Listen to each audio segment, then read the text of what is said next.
Good morning, everybody, and welcome back to our Volunteer Engagement Fundamentals course. We're going to give it just a few more seconds as a few remaining folks are coming in from the waiting room. Thank you to everyone who's joined us. Thank you to those who are on camera and able and comfortable doing that. I love seeing your faces this morning. And welcome to everybody else. All right, well, it's a minute past. Let's get started. So again, welcome and thank you for joining this second of our six-part series on volunteer engagement fundamentals. As I mentioned last week when we launched this, I'm Beth Steinhorn. I'm president of VQ Volunteer Strategies and happy to be once again partnering with Serve Ohio to be able to deliver this training to you and to be your kind of tour guide as we walk through the the arc of engagement. This is the second of a six-part training course designed to equip volunteer engagement professionals, leaders of volunteers, and nonprofit professionals from all fields with the essentials of volunteer engagement practices to help all of us tap volunteers to increase our organizational capacity and deliver our mission. These sessions provide the fundamentals, but as we also laid out last week, we really encourage you to make the most of this community of practice by engaging with peers during and in between sessions. There's a lot of ways we can make that happen. Um, and first of all, I just want to mention that if you would like to have closed caption enabled on your screen, please go to the bottom of your screen and select show captions. That is an option that our colleagues at Serve Ohio have enabled. Second, as I already mentioned, thank you to those who are able to be on camera. Those who can't, I understand, but I appreciate that and encourage everyone, whether on camera or not, to please mute yourselves until I might call on you. Please also use the chat widely. I do a pretty good job of monitoring that and have Rebecca from Serve Ohio who can help me with that. Lastly, already see a question. I have uploaded today's slides in Basecamp already. I will do that when possible, but I'm also adding some things even towards the end as we have speakers from among our colleagues today that I often will be adding within just 24 hours before the session. But yes, they are in the Basecamp already. So in the previous session, let's dive into enough of the housekeeping. Let's dive into today's topic. In the previous session, we covered the process of developing strategic volunteer roles. Today, we're going to identify effective strategies for recruiting prospective volunteers.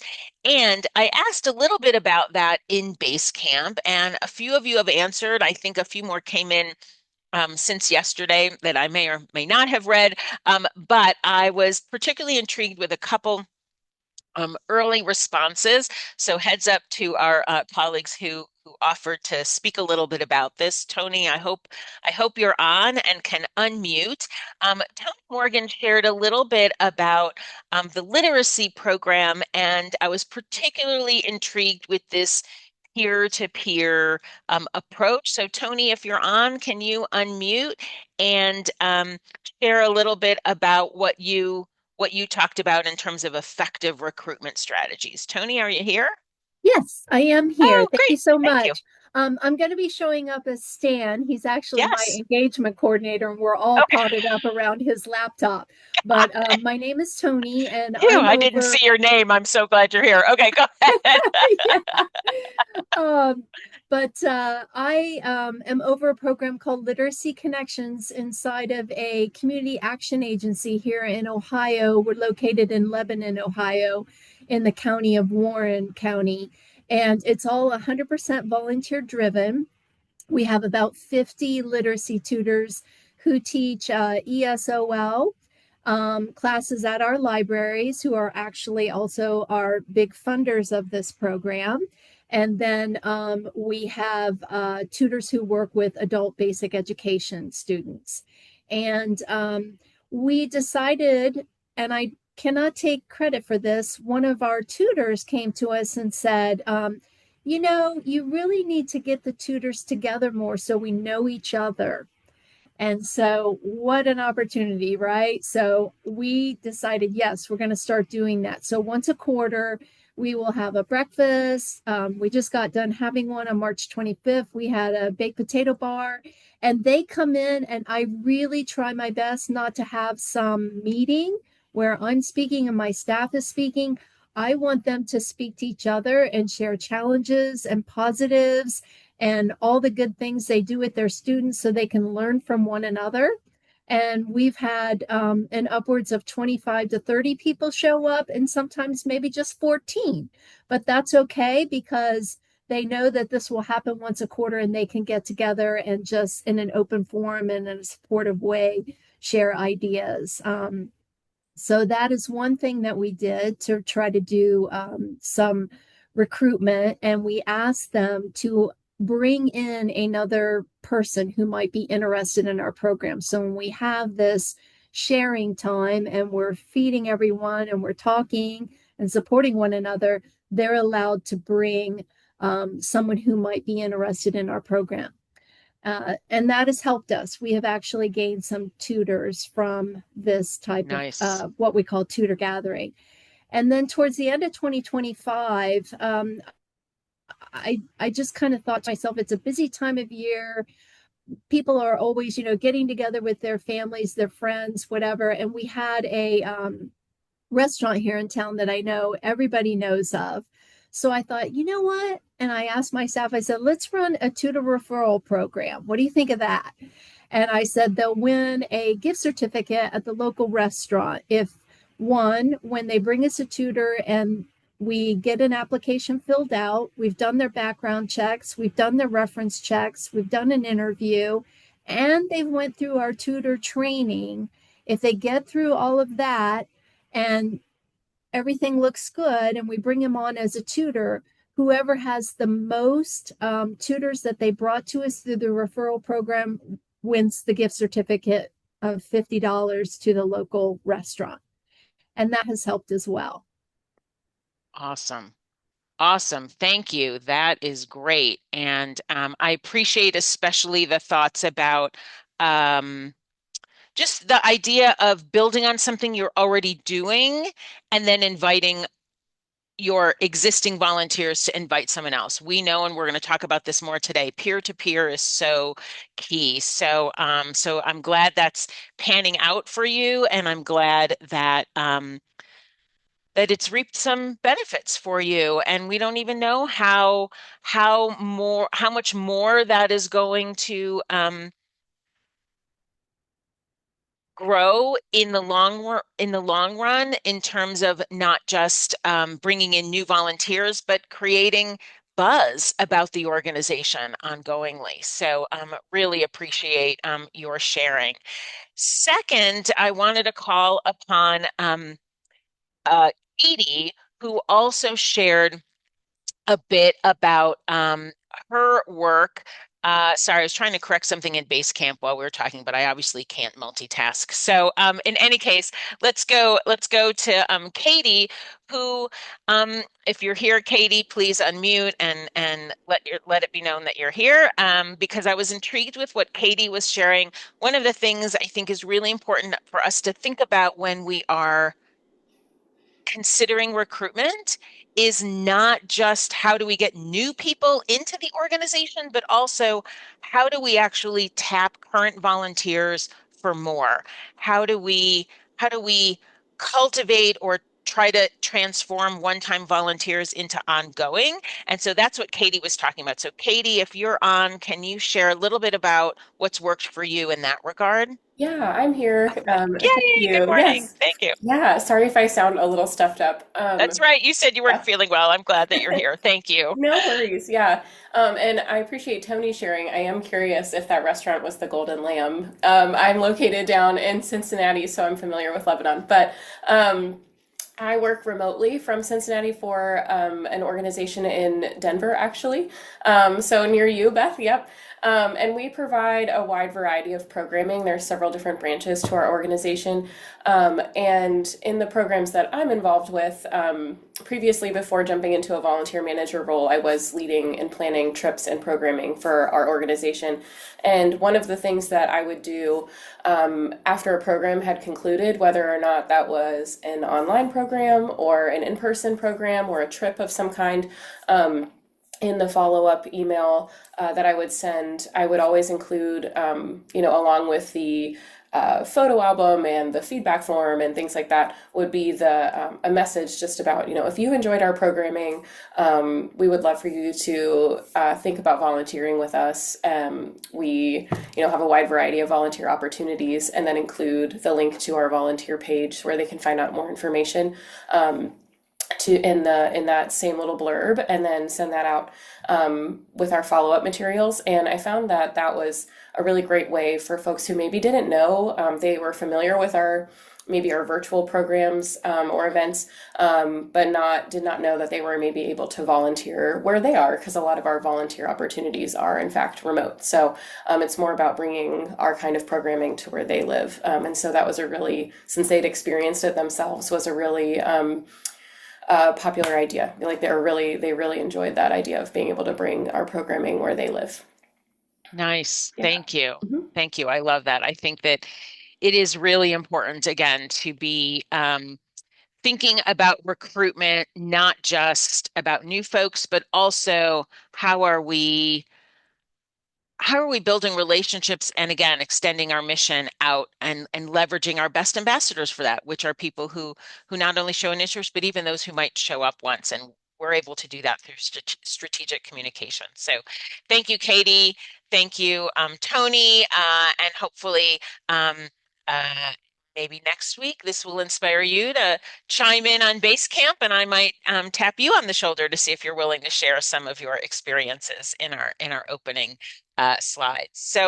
Um, so as we just heard two great stories already from Katie and Tony, but I want to share one of my favorite stories about recruitment, which is based on an organization in New Hampshire with whom we had the privilege of working a little over than 10 years ago. And it's an organization that provides families with support of many different kinds, safety net services, and they engage volunteers in many different roles, including one volunteer, not just direct service, but one volunteer who who serves as, at the time, served as the organization's primary grant writer. In fact, sole grant writer, not even just primary grant writer. And in considering the sustainability of the organization, leadership recognized that it would be really helpful to ensure that they had others who could supplement that volunteer's work or step in if she ended up leaving. So instead of simply putting out an ad for a volunteer grant writer, the agency took a really different approach. The current grant writer designed a course and advertised the opportunity to sign up to join what they called grant writing circles. And so, what were grant writing circles? They were a four-part class in which she trained the students to research and write grant proposals. But here's the really brilliant part. The fee for taking the class was simply committing to researching and writing one grant for the host organization. No one had to pay any money, just a commitment to write a grant for the agency, which I just think I continue to think is completely brilliant. When the executive director, when I asked her, how do you feel about some students maybe taking this class and then, applying their newfound skills to some other organization in your community, she simply said, well, Beth, a rising tide lifts all boats. We're a community support agency. If others benefit from our having trained community members to be grant writers, that's all the better for everybody. Yet it wasn't others who were the only ones who benefited. Some of the students did stay on and help with grant writing. At least one ended up being on the board, and another even continued to volunteer remotely once she moved out of state. So I think this is a great example to get us to be thinking a little bit outside of the box about how do we address a pressing need while perhaps addressing others' needs as well, and strengthening our communities overall. So with this broader view of maybe what's possible in terms of volunteer recruitment, let's talk a little bit about this idea of recruitment and talk a little bit about terminology. For years, volunteer recruitment, quote unquote, has typically focused on the sentiment of organizational needs, filling slots. Um, and yet, like, we need you. Like, we need you to fill our slots. We need you to fill our organization's needs, like this old Uncle Sam image. We also have this idea of recruitment in terms of this image. Volunteers are needed, volunteers are needed. But the truth is, recruitment, what it really comes down to is more often than not about meeting people where they are and having conversations. So today I want to share some tools and tactics to help drive those conversations. Hillary asked a question about did they offer any kind of certificate? I don't believe they did. I don't know that that was a big motivation. They were looking at relatively small numbers of people who wanted more than a certificate. They wanted to be able to refresh and update their resume, and being able to say that they simply completed a course and had experience writing a grant seemed to have been enough. But Hillary, as you note, some people are motivated by that sort of, especially now with digital badges and things like that, having earned some sort of accreditation. So it's worth considering. Um, so let's dive in. Actually, I'll start here. Let's discuss a little bit about strategic recruitment, recruitment that gets beyond simply what I often call the spray and pray approach of posting flyers and online ads and then hoping, praying that qualified candidates respond. When I talk about strategic engagement, I'm talking about using the right message to ask the potentially right people to pursue their skills and interests, and doing all this when the timing is right for everyone. So we can, oops, excuse me, we can look at some recent research about why people volunteer. According to a 2023 study by Volunteer Match, which is now has merged with Idealist, the top reason among current volunteers is simply uh, make a difference in my community. That's why people want to engage. So if you're interested in this research piece, you should certainly check it out. But additional key takeaways relate to how often people want to volunteer and some trends among different age groups. So things like, why do people volunteer? To make a difference in their community, to contribute to causes they care about, well over half. How do they want to volunteer? I think it's really kind of reassuring and interesting to note that 71% of respondents say that they want to volunteer regularly, but don't think that I'm being contradictory to last week's trends conversation where I said increasingly people want short-term um, and flexible projects because A, we see that over 40% are really interested in that still, but B, this survey was done of current volunteers, not of not yet volunteers. So I firmly believe if you ask the not yet volunteers, there's going to be far more desire for flexible and short-term opportunities, which is my way of saying stay tuned. There was just this earlier this calendar year, Points of Light conducted a major national survey of both organizations and a separate one of individuals, of volunteers. And they reached over 12, a sample size of well over 1,200 individuals. I've been able to get some early insights into that data. And I can tell you it's pretty enlightening to see not only what motivates people to volunteer, what little bit around what makes a volunteer opportunity appealing or what kind of moves them to what motivates them to actually really pursue volunteering. And a very large percentage, I want to say was 81%, it was definitely over 70%, I think it was 81, said that being asked by a fellow volunteer is what really kind of pushed them over the edge and said, I'm really going to volunteer. So to Tony and Katie's conversation this morning, this idea of peer-to-peer remains really, really key today. So hopefully that will be published maybe by the end of our sessions, and if not, we'll still make sure that I work with Rebecca to share that. But that data, that report is going to be released before June of this year. Um, and who volunteers the most hours? It's still, according to 2023 data, it's still 55 and older. However, folks between 19 and 34 are most likely to volunteer more hours or with more organizations, which I think is a really positive forecast for the future. That younger individuals are interested if we can provide a value proposition that meets their interesting. Sarah, glad that you find the idea of current and not yet volunteers of interest. That same report, or actually a different report, the Volunteer Pro report from 2025, identifies that some interesting ideas about recruitment challenges. This is an annual survey that may be wrapping up, that may have wrapped up in 2025, but it was a 10-year survey by Volunteer Pro of volunteer managers around the world. The US was the most highly represented group.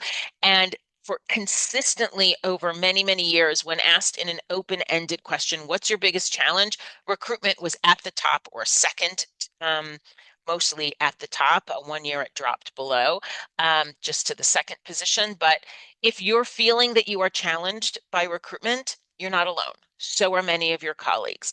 When asked, when the researchers drilled down a little more about what are your actual challenges, not in open-ended, but in a list of options, not enough time was the top one, and not enough responses by nearly a third of your peers in volunteer engagement.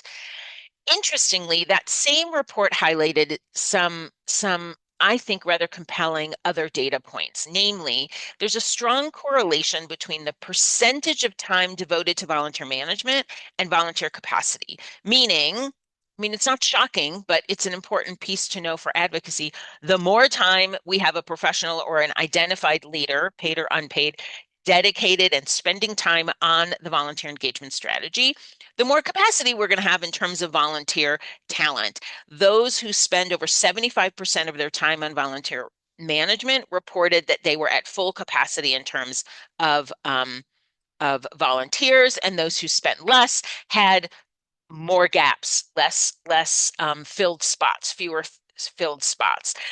So it takes time. It takes dedication. It takes an effort to ensure that we have volunteers. They don't just grow on trees. We don't have a little machine in our basement that we can enter, you know, magic codes into, and we get, 32 matching yellow fluffy Dr. Seuss volunteers. It just doesn't work that way.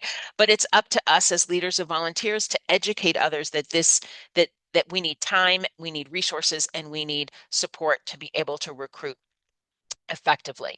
The last thing I'll share about some of this research is that this volunteer pro report also revealed some information about recruitment cadence. And this I like to share because I think it is, I find it refreshing and interesting, and it may help you feel more comfortable in switching up how you go about recruiting. Here's what we learned. Over 70% of organizations participate in year-round recruitment, as opposed to saying, we recruit in the fall, or we need mentors by fall, so we recruit in the spring. That's our window. If you're not available then, you'll have to wait till next year. So those with open recruitment year round, what did we say in the college world? Like open enrollment kind of things, were less likely to rate their volunteer recruitment success as high as others. Those who have seasonality to their recruitment, maybe once a year, maybe twice a year, maybe even three times a year, but not any day, any year, and not 365 days out of the year, report more success in filling the needs that they have as an organization. And I think in other research on influence and other things, the scarcity approach is a selling point. If you let your communities know this is a scarce opportunity, it's time limited, there's an urgency to it, people are more likely to apply rather than saying, oh, I can apply anytime. Let me just do that next week. Oh, wait, I'm busy this week. Let me do that next week. It also means you have more time to then go off and work on the other aspects of the volunteer recruitment cycle. So, food for thought. It doesn't apply to every single mission. Sometimes it's not going to work in your organization, but for uh, for some, it might be worth considering. Okay, enough of the research. Let's revisit my favorite tool, position descriptions, which we discussed at last session. As I noted, position descriptions are a vital tool for volunteer engagement. They not only help assess whether the role is in fact strategic, which is what we talked about last week, but it gives you what you need to develop a strategic or a targeted recruitment plan. Additionally, it'll come up when we move to accountability and recognition. It comes into play then, but there's some later sessions later this spring. As a reminder, here are the elements, the components that I consider to be really important to include in a comprehensive position description. For example, we have a position description here for, not coincidentally, a recruitment team leader, because you could engage volunteers to help you with recruitment. So, not so subtle little hint here. Let's look at the key responsibilities and the impacts and outcomes. Key responsibilities: what could a recruitment leader be doing? Creating a team of volunteers to develop and implement a peer-to-peer recruitment strategy, lead a team in piloting new recruitment tactics and track effectiveness, and periodically to evaluate the efficacy of recruitment and placement strategies and recommend adjustments. The impact is that current volunteers are going to have the information they need and have um, timely responses. More people will know about volunteering with the organization. We're going to have more of our shifts or more of our needs filled. And ongoingly, we're going to have the capacity to deliver services. Staff are going to be freed up to do the work for which they're uniquely qualified. And we're going to have a more sustainable pipeline of volunteers. So let me take a moment and open it up for a brief conversation looking at these key responsibilities, creating a team of volunteers to develop and implement a peer-to-peer recruitment strategy, lead a team in piloting recruitment efforts, and evaluate impact. What types of people, what types of professions, what skills, what might you be looking for rather than a big spray and pray approach? Who might be interested and qualified to be trained to do this role? Feel free to either unmute or put it in the chat. I just want to get you all, get your voices in the room for a moment before I share some other examples. Thoughts? Who might be interested? Or where might you go to find someone?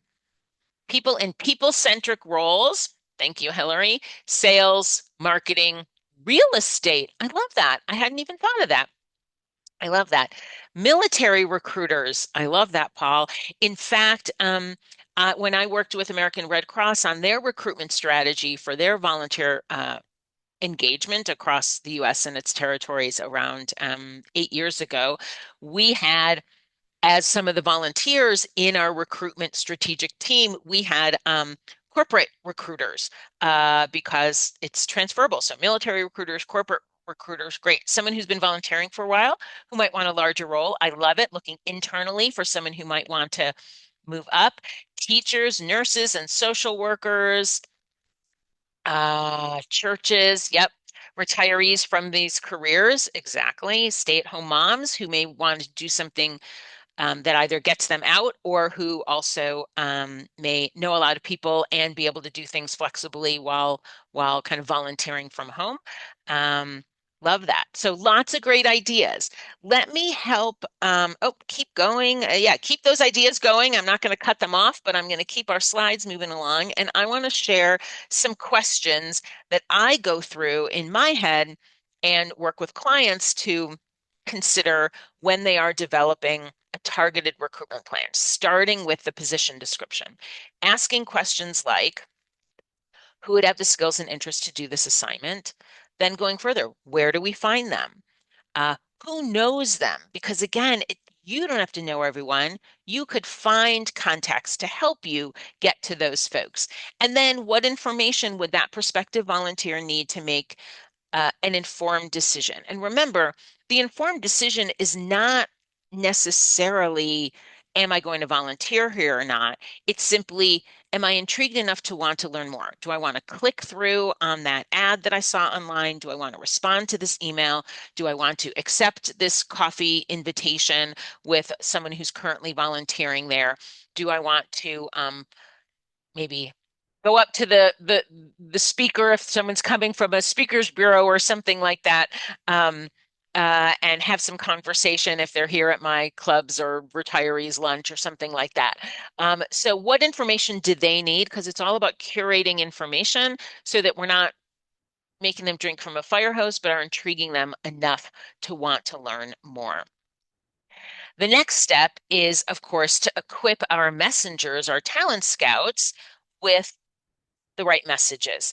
Because again, it doesn't have to fall on all of our shoulders. So, as I'll talk about soon, we're going to get into messaging. It's about making sure that if you are encouraging current volunteers to bring a friend, like we heard from, I think it was Tony early on, what messages are we sharing with them for them to use to invite a friend, that says, hey, I'd love to share what I'm doing with you and the impact that this organization has. Plus, there'll be cake or whatever food Tony was saying. There's been a lot of talk about cake in the chat today. So I've got cake on my mind. What might appeal to them to get them to come to that gathering of volunteers. When we develop messages, it's nice to go back and remind ourselves what volunteers consider to be a worthwhile experience according to that 2020 research by Points of Light. In this study, volunteers were asked what would make a volunteer experience worthwhile. And as I shared last week, there were 8 answers. It's discoverable, it's local, it's credible, it's social, it's authentic, personal, impactful, and repeatable. We don't need to have all 8 of those. I think this is an interesting framework to think about what we highlight in our messages. And as I talked about last week, I think repeatable is a really key one because so often our recruitment messages are focused on, come every week, commit to a year, because that's how a lot of roles have been traditionally designed.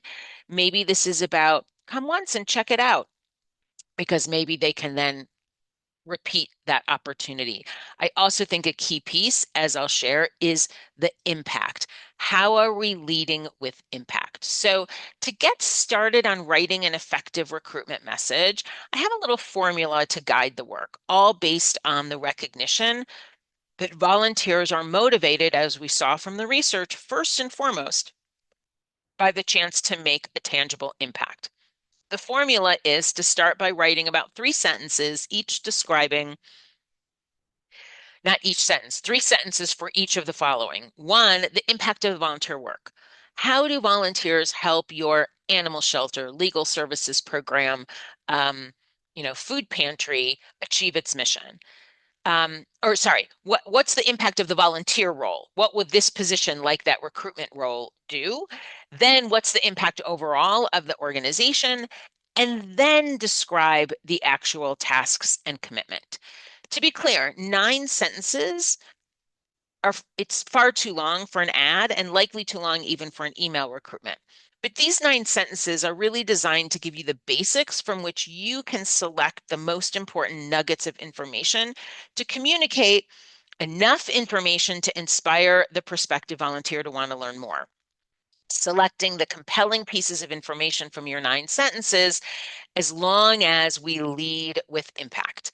Keep in mind, an ad or an email or even a hallway conversation, as I was just sharing, is really just designed to get someone to want to learn more and know how to actually follow up and get that information. So, for example, well, if you want examples, let me say this. If you want examples, I would encourage you to go online and look at Idealist. I'll put it in the chat if you're not familiar. It used to be Volunteer Match, but now they're merged.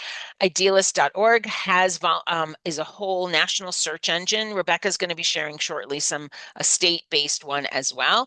And you can look at different volunteer opportunities in your region and put your head in the space of a prospective volunteer, do a little like secret shopper kind of mentality, and look at which ads catch your eye. Which ones do you scroll over without even taking the time to learn more? And what's the difference?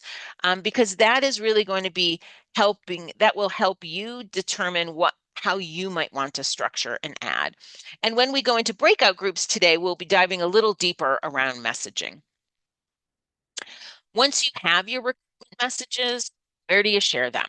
On this slide, I have some suggestions of where to share recruitment messages and potential partners who can help share the posting on your behalf with their constituents or members.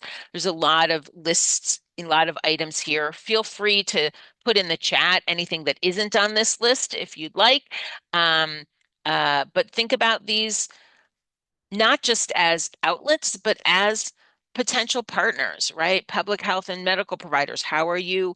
Mental health and even physical health is a proven benefit of volunteering. So if you want to go to medical or public health providers, say, we have a way to help your patients even become or maintain their health. Will you share these opportunities with them? Community action agencies, religious organizations. You can read all of these. I think it's a great way to think about it, and it looks like there's a couple other suggestions coming up in the chat. So thank you. I think it's important to continuously review whether our recruitment efforts are being successful. And there are a lot of different ways to do that. So right now I'm launching a poll, it should be popping up on your screen, to get a sense of how you or whether you uh, measure recruitment success. Does anyone look at number of inquiries?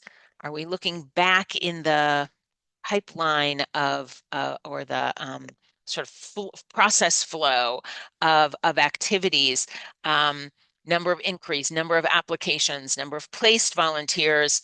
I'm already seeing that nearly half of you don't track recruitment efficacy, which is not surprising. Few do.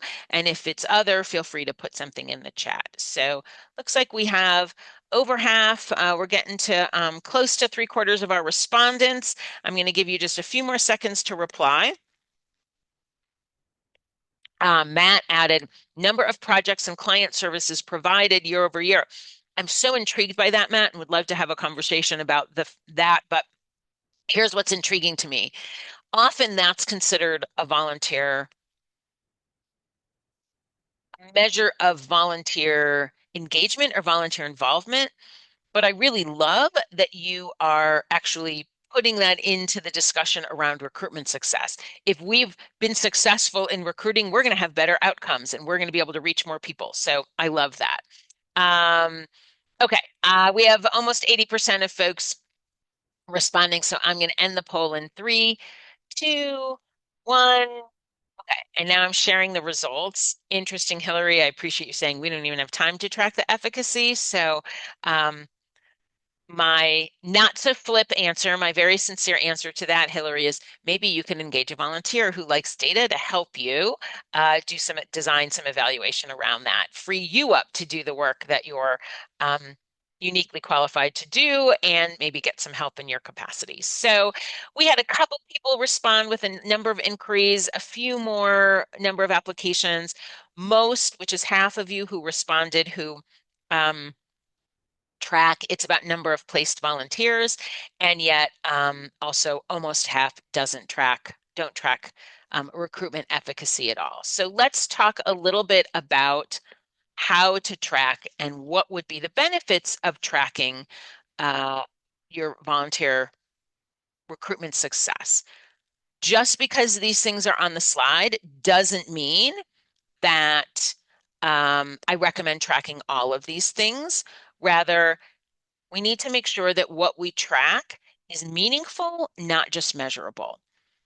That said, let's take an example that might inspire us to track certain things on this in this list. Maybe you recently redesigned your website or created new recruitment materials. You might want to track the number of inquiries to see how that redesign is, what benefits it's reaping. If, however, you're seeing a large number of attendees at orientation, but a low number of actual applications or placements, you might test out some redesigns of your orientation and then track orientation attendance and conversions from attendance to applicants or from attendance at orientations to actual placed volunteers. So it really looks, it gives us some insight into not just, pardon me, butts and seats. How many round pegs have we found to fill our round holes? But what are all the steps? Recruitment is a process, and we could be evaluating and tweaking critical junctures along the way to help create more success. So think about that. I want to just clarify one thing, and Rebecca, I'm going to give you a heads up. You're up on the next slide. One other note about this example of orientation attendance and conversion to placements. I don't think our goal should ever be that we have 100% of prospective volunteers who attend an orientation or an info session applying to become a volunteer. It is success if we have effectively given enough information to allow some attendance to determine this isn't the right volunteer opportunity for them. I would rather they opt out before they take our time to apply and be screened than to find out later on that they're not showing up because it was never the right role for them. So I just want to say it is helpful to tweak orientations if we want to. It's helpful to track that information, but I'd never say that 100% conversion from info session to applicant is necessarily a goal because we want people to be informed about our mission, find out how to support it, and choose if volunteering is the right opportunity for them. One of your handouts is actually a tool to help identify recruitment goals and then select appropriate metrics to shed light on your progress towards achieving those goals. So feel free to download that from the Basecamp, which incidentally I did correct. I had the wrong slides up, but it's the correct ones now. But in any case, there's some tools in there to help you with that decision making. Of course, Serve Ohio has a number of resources available to help you with recruitment as well. So I'm going to turn it over to Rebecca, and she's going to talk a little bit about some technology that Serve Ohio offers. Rebecca? Yeah, thanks, Beth. Hi, everybody. So Serve Ohio recognizes that volunteer recruitment can be quite challenging. So we have a statewide volunteer recruitment portal available called Get Connected. I put the link in the chat. This is a place where uh, nonprofit and any volunteer organizations can post their volunteer opportunities directly to the site. And the beautiful thing is that on the back end, it works like a volunteer management system. Volunteers can sign up for different volunteer opportunities. And then if they sign up on your opportunity on the back end, you can communicate with them, you can record their hours, and kind of use it as a volunteer management system. So it's free to use for anybody across the state who wants to use this. The other great thing is that it's a good tool for volunteers to find volunteer opportunities, whether it's just directly through volunteer opportunities posted directly to the system, or we list lots of different organizations across the state who serve as volunteer hubs.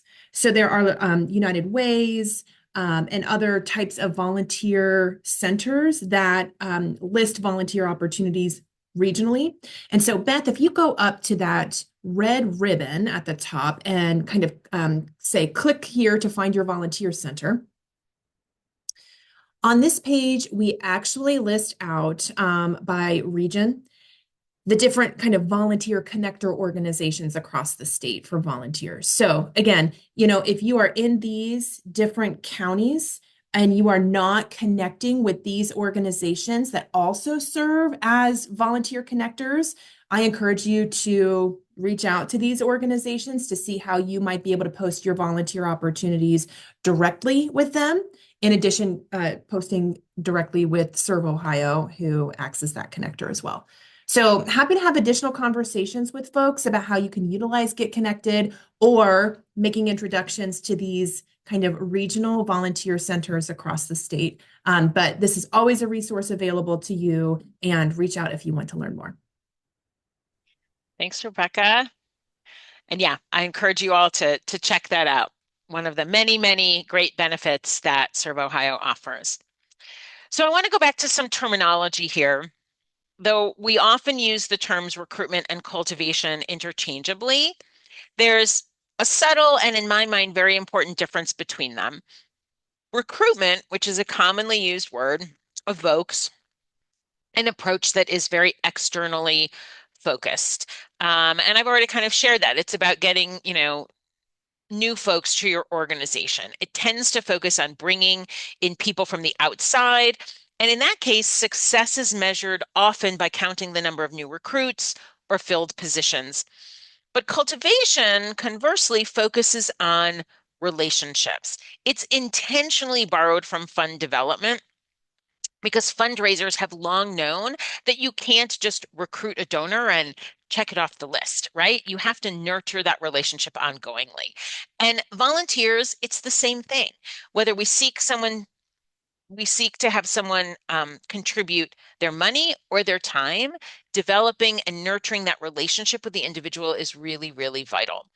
Plus, of course, people change their relationship with an organization over time. But if we don't nurture it, we might lose them entirely. We need to steward relationships with volunteers, or let me just say this, we have to steward relationships with people. At a certain point in their life, they may be giving their time. But if they need to take a break from volunteering, they may become your biggest advocate. They may become a small financial donor or a big financial donor. So even though I do often use the words interchangeably, I think it's really important that we do note that recruitment can be really enhanced if we take more of a cultivation mindset. And to that end, I think one of the differences between that classic definition of recruitment and cultivation is this external versus internal perspective, which is why I was happy to have Katie weigh in early on, because cultivation allows us to look internally at our current core of volunteers and identify those who are ready to repeat and come back, as we heard from Katie at the beginning, or cultivated for more or deeper engagement. This is a handy list of traits to look for when trying to identify internal candidates for leadership development. Some of the behaviors that could indicate a readiness to move up are things like, do they express aspirations? Do they take initiative? Do they ask questions and not just a lot of questions, but really good questions? Do they offer solutions and problem solve well? I often think about when I was an executive director of an otherwise volunteer-led organization or volunteer-run organization. Our flagship event each year was a multi-generational residential learning conference, 4 days at a college, residential with kids and families and people of all different ages coming and staying for a 3-day weekend to learn together. And so we had, as you might imagine, a huge check-in system because we had over 400 people coming with bags and needing to schlep up into dorm rooms, et cetera, and a lot of volunteers. And we had a little suggestion box. And yes, the suggestion box was, in fact, to get suggestions. But the secret thing about the suggestion box is that it actually was also a recruitment tool. Because after we moved to a university in our second year, and we checked everyone in and got everything kicked off, and late that night, the board and I sat with the suggestion box. We opened it up, and there was this among the little suggestions was this lengthy, beautiful note from a woman named Susan. Still love Susan, who wrote a number of observations and made suggestions on how that participant care, how that check-in, that registration system could have worked better. She wasn't complaining, she was observing and making suggestions. And you got to bet that the board and I determined who was going to have breakfast with Susan before the end of the conference to invite her to be part of our participant care team planning for next year, because she was someone who set herself up to be set apart and be a solutions focused person. So it was really helpful to have that kind of list nearby. And again, it doesn't happen by accident. We need to train our frontline staff and our lead volunteers to look for these sorts of behaviors and not just be grateful, but to actually be opportunistic about it and say, oh, here's someone that we might want to tap on the shoulder and invite for more or different engagement. I want to talk a little further about target audience and whom you want to cultivate, whether internally or externally. And I'd like to use this visual image, more or less, it's sort of concentric circles or concentric half circles, where we have at the center your organization. The group just beyond your center circle is considered your organization's community. These are the people who know you best, who are already connected. They're volunteers, they're donors, they might be program participants. And when it comes to volunteers, we might consider them what we in my firm like to call the STP, the same 10 people. They may be our same 30 people or our same 20 people, but the acronym still works, your STP. Beyond your community is the network. The network includes the community of your community. In other words, their social media connections, their colleagues, their neighbors, their family members, their friends. Um, they are your network. And if they get messages about your organization, it's from their friends. It's the peer-to-peer piece. Beyond that is the crowd. The crowd doesn't necessarily know you or your mission. And if they get your messages, it's going to be from the network, basically. So here's the interesting thing about this model and why I continue to look back on it, even though it's 13 years old. Um, most recruitment efforts rely on the community, your STP, your go-to people, or the crowd. And that's that spray and pray method. We post and we hope. We send out emails and we hope. We put things on bulletin boards and we hope. So we hit the community and we hit the crowd. And yet, the richest place for cultivation is, in fact, the network. It's the most underutilized approach, but it's like that peer-to-peer fundraising effort with which we're so familiar. I just got a text from someone yesterday. Hey, I'm doing a run. Will you support this cause that's important to me? And of course, I'm going to because it's a family member and I can't say no, so I'm going to do it. But it's that peer-to-peer piece. Fundraisers have long known that that is a really rich area for success, but volunteer engagement professionals have been a little slower on the uptake around tapping into this network. So it takes intention. We really must actually invite our volunteers, our donors, our board members, our staff, and our participants to become talent scouts on behalf of our organization. And we need to equip them with messages, email templates, assets like graphics that they can post online, and then we'll see more success in reaching this rich area. So here's an example. This is a New York City-based human service agency that had a junior board working to recruit more young professionals into the organization as volunteers and as leaders. And to do so, the junior board decided to select an issue or to plan events that align with one of their priority service areas. And this service issue was young adults aging out of the foster system, because many of these young adults are entering the workforce without a support system to help them with interviews or workplace culture. So this group decided to create a low barrier event where new volunteers could stick their toe in the proverbial water of serving while also helping this priority audience of young adults aging out of foster care. The junior board members created an event for these young adults scheduled at a convenient location after work um, at a time when before most of their colleagues would have gone all the way home and kind of be done for the night. And each board member invited one friend or colleague whom they thought might be a volunteer who would connect with this mission. And this invited friend was asked to simply show up at the event, Be prepared to answer a few questions about workplace culture or tips on interviewing or dealing with conflict in the workplace. And then they spent 2 hours at the event on a panel and also networking. And following the event, this was the key. The staff and the junior board volunteer would meet and determine which of the people on the panel seemed like a good candidate to follow up with for coffee or a phone call. And they just used a list like the one I shared earlier to identify those volunteers who showed signs of those being intrigued enough or ready to move up. And in this way, recruitment was personalized, the experience was low barrier and easy to complete, and the follow-up is also personalized.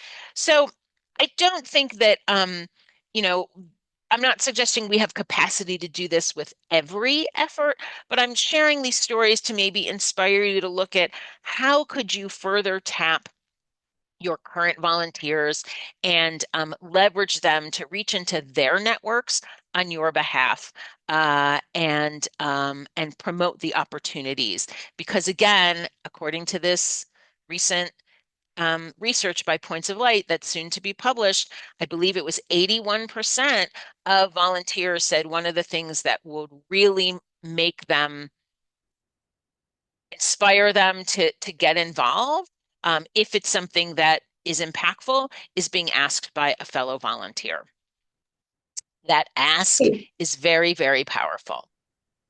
I just wanted to flag, Beth, that there's a question regarding kind of the board, recruitment. So, who or what are the most effective deliverer of the message to the board? You also help network for volunteers. Oh, that's a great question. Thank you, Rebecca, for elevating that and getting my attention.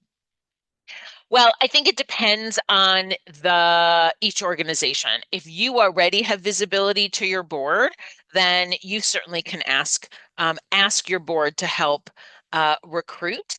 Um, but in many cases, a volunteer coordinator or volunteer director doesn't necessarily have direct visibility to the board. And I think it's about figuring out what's the appropriate chain of that communication.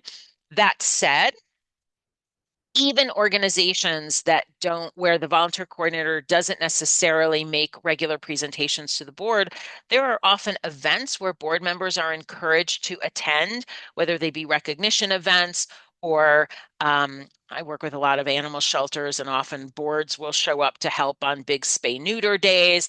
Um, as long as it's not breaking any protocols at your organization, you have every opportunity to go and chat up the board members and say, we're really looking for more skilled volunteers who know about database. You work in a bank, you work in a technology firm. Do you know anyone? If I shared some messages with you, could you think about hosting these opportunities? So I think it's about going through proper chains of communication, but also donning your own mantle of leadership and bravely going forward and sharing these messages. You could also just craft an invitation and send it up the chain and ask your leadership to share that with board members and with fellow senior leaders. So another question, what about when most of your volunteers are retirees, but our biggest need is for childcare where our retirees aren't as comfortable?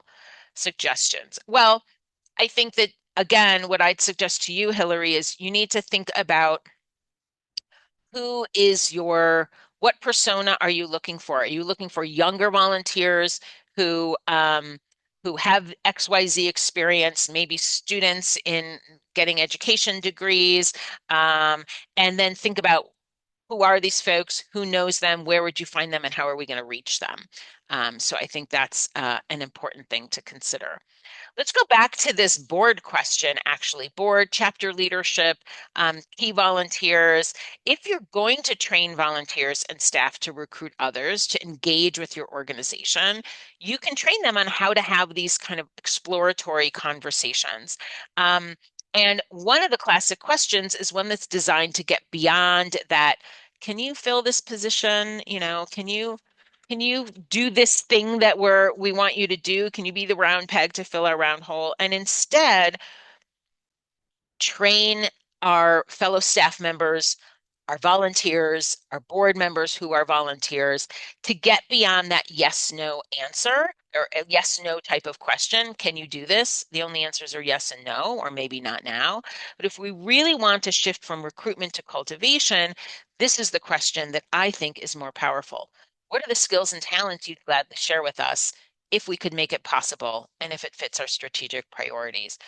When you ask this question or something like it, I know it's a little bit of a mouthful, but you get to learn a great deal about the prospect and open up a conversation where they too can learn about the organization. These conversations give you and them the chance to envision themselves volunteering with your organization.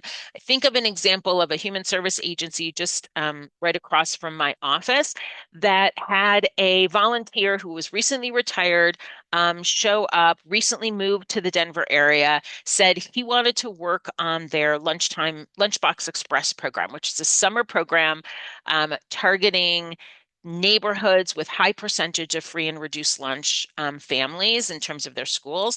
And during the summer, when school isn't in session, these students are often without lunches because they rely on that lunchtime meal provided by this free and reduced lunch program.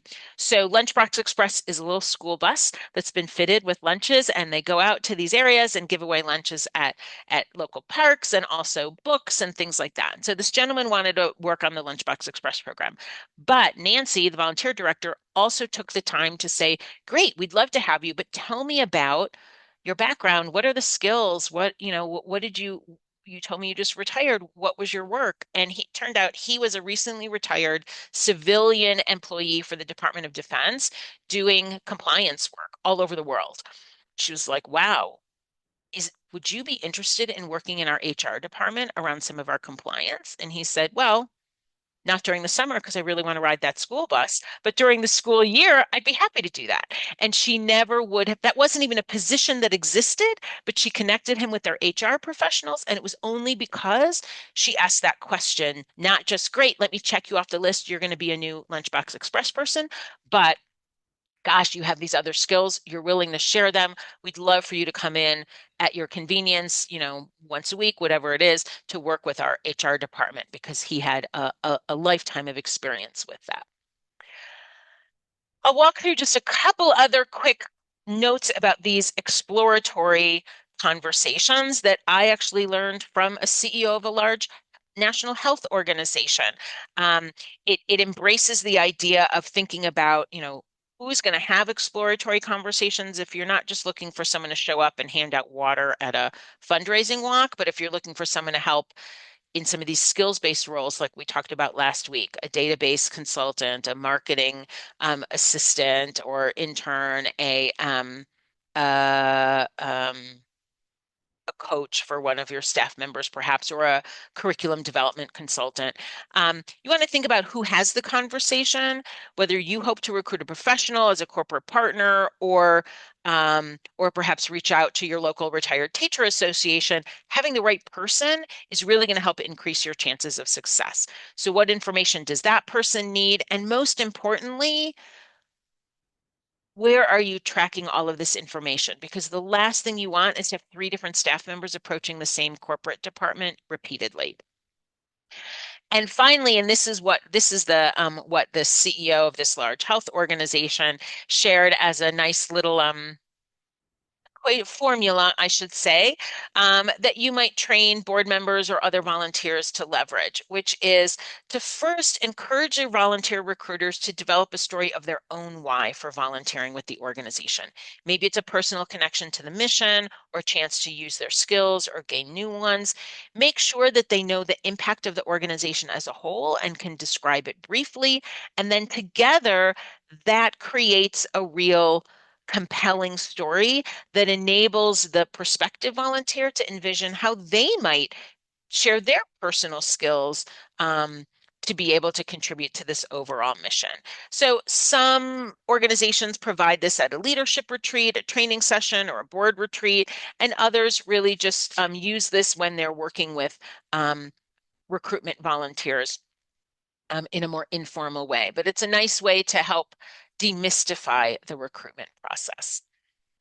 Of course, more than ever before, organizations are considering how to create a community of volunteers that reflect the communities being served. And while this session can't adequately address this important subject, it's really important to consider how your recruitment efforts can also integrate any of your organization's particular goals around equity, access, inclusion, and diversity. And if you haven't considered this as an organization, I just want to share a brief list of some reasons why it's important to prioritize this. First, ensuring that you have a volunteer corps that is not only diverse but is actually inclusive as well can help ensure that your organization reflects the communities it serves, welcomes ideas that are new.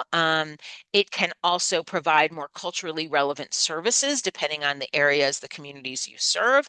It strengthens relationship building within the community, and it's more likely to be impactful because there's lots of research that shows that inclusive organizations outperform others. And I just want to introduce you to some great resources, and there's many others from this particular organization, MAVA, the Minnesota Alliance for Volunteer Advancement. Um, there are lots and lots of resources, including a short and a long report on strategies to create more welcoming volunteer communities, as well as some certification programs that MAVA offers. So, in the Engaging Volunteers from Diverse and Immigrant Communities, 8 strategies for creating a more inclusive volunteer program. Some of the things that Mava recommends include shifting your language. Remember that while the act of volunteering is universal, the term volunteer is not. And I've worked with many communities where the term volunteer doesn't resonate, but come and help after school. Will you assist us? Will you be part of this? Is language that does resonate. Building relationships and recognizing that this takes time. Identifying what are the barriers. I work with a downtown art museum where they understand the importance of making it more accessible um, and yet also acknowledge that it costs a lot to park downtown. And so how can they make sure that they are accessible to people of all different socioeconomic backgrounds? And that's about removing barriers. The last piece is acknowledging that getting people to your door to volunteer is not the same as ensuring that they feel comfortable and welcome and included once they're there. And that may likely involve training and modeling and maybe even restructuring some of your roles. So I encourage you to look into that, and I'll try to share some of those resources or links to them in our in the chat on Basecamp. Lastly, before we go into breakout rooms, I want to share one other little tip. And this is drawing from a theme that's underscored much of what we've discussed, which is relationship building. Relationship building is really key to enhancing the recruitment and the retention of any kind. And in order to build more authentic partnerships, we really need to be able to tune in to others' interests and needs. Otherwise, it's all one-sided and it's just the organization, but not a true partnership with volunteers. Questions are a powerful way to help us tune into your potential prospect, your potential volunteer's interests. Questions are a window into understanding your prospect, and in fact, can be a catalyst to help your prospect tune into their own motivations. So I want to share a two-part question that was presented by Michael Pantalone in his work on influence. So imagine you or someone that you work with, one of your talent scouts, has just had a really great conversation with someone about becoming an ESL tutor or helping with your database analysis or helping in your animal shelter or your library, whatever it is. And how do you wrap up the conversation? Well, I suggest you wrap up with first this question. So on a scale of 1 to 10, with 1 meaning not the least bit ready to sign up to participate, and 10 meaning totally ready to volunteer with your library or your mentoring program or your animal shelter, how ready are you to volunteer with us? So the person considers it and says, maybe a 6 or maybe a 4 or maybe an 8. Who knows? But I told you that this is a two-part question, and I suspect you all have a prediction of what the next question is. But if you're like me, you might be surprised because here's the next question. Why didn't you pick a lower number? This is the question, according to Pantalone, that catches everyone off guard. But asking why it's not lower is a catalyst. If you're like me, your first instinct would be like, let me ask why it's not higher, and then I'm going to be their solution and tell them how I'm going to, overcome all of the barriers that they identify. But instead, we should ask why isn't it lower? Because doing so forces the person to begin announcing his or her own reasons for volunteering. They move from defending their position to instead articulating why they actually want to volunteer. So you can imagine the answers might be, well, I really want to make a difference in closing the education gap, or, oh, I really know how much the city needs volunteers to help address our homeless pet issue. And they walk away changing their own brain science really to get to be able to articulate all their reasons for volunteering. So I encourage you to play with that, see if it fits into your recruitment strategies. Try it with one or two people, see what happens, and and maybe you can get back to us before the end of the session. So we're going to do about a 12-minute breakout. Couple suggestions because this is the first time we're doing breakouts. Make sure that you briefly introduce yourselves and then discuss the prompts. Don't hesitate to add questions for your peers, even if they're not part of the prompt. No one's being graded here. We want you to network meaningfully. Remember that your voice is as important as everyone else's, but also no more important than anyone else's, which is a nice way of saying speak up, but let others do the same. And then through the chat, we might ask folks to share a highlight or two with the group. So today's breakouts, we are going to be doing according to region because we're going to be talking about recruitment. And while you're in your breakout, I'm going to be asking you to please think about a position for which you are recruiting and think about share your thoughts about who's a target audience and what might be a message that would get folks to follow up and want to learn more. So what's one target role? What's one role you're recruiting for? What's your target audience and what might you pitch as a message to get them to be interested? Rebecca, any advice on breakouts? Yes, I'm going to open up the breakout rooms, but I put them as kind of geography. So rural, urban, suburban, or statewide. So I'm going to let you pick your own versus kind of putting you into one based on registration, because I know a lot of you have multiple geographic areas that you serve. So I have two breakouts for each. I'd like to limit it for like 15 for each one. So as you're joining, just try to be mindful of joining one that doesn't have as many in it. Okay, so there's two So rural. you're asking people, they're going to opt in. They're not being Correct. assigned. They have to select, which means if you Correct. don't see it, some of you who are still in the main room, we can help assign you after a moment or two. Yep. Okay, so there's two rural, there's two urban, there's two suburban, and there's one statewide. Okay, so I'm going to go ahead and open the rooms. And you'll have 12 minutes in the rooms. Go. Okay. And if Let's you see, have are people questions, come off mute and let me know. not seeing anybody selecting? Oh, are people starting to select? Yay, Yeah. people are starting to select. Great. I had to answer a text. I don't know how to pick suburban. I should be Okay. suburban. And you're listed as Denise. We have two Denises. Is that right? I used Um, the link because I couldn't find the link for the meeting. that's fine. Okay, I'm going to send. So you want Suburban? We're going to send both Denises to Suburban. Yep. Okay.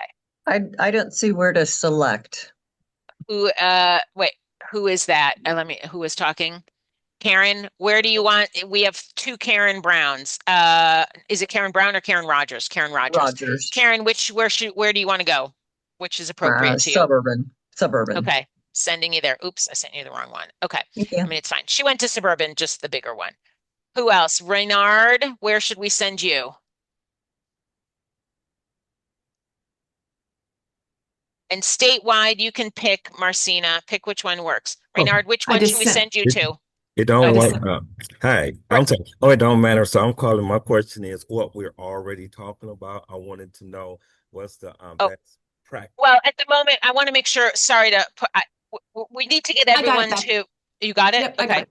Oh, I'm sorry. You was just finding where to send me to. I'm sorry. Okay, Yes. Yes. got you. Okay. What's up? Sarah, let's see. Oh, I looks like you're doing the chat. Rebecca, great. Reynard, where can we send you? Are you urban, suburban, or rural? Cleveland local, Cleveland Playhouse, downtown Cleveland. So would that be Urban. urban? Urban. Yes, yes. I'm Okay, sorry. sending you there. Yes, Great. urban. Laura Yeah. Ann, can we send you somewhere? I can do suburban. Okay, I'm going to send you to suburban. Oops. Oh, hold on.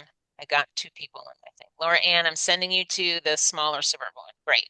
Gotcha. Thanks. Megan, can we send you somewhere? Megan might be not on. There's another Karen Brown and Tony. Oh, Tony. All right. Anyone else? So, Reynard, I think you need to accept the assignment and then you'll get there. All right. And Did we get let's, everybody? Sheila, where can we send? Oh, Sheila, do we need to help you? Oh, bye-bye, Sheila. Okay. Oh, should we stop the recording?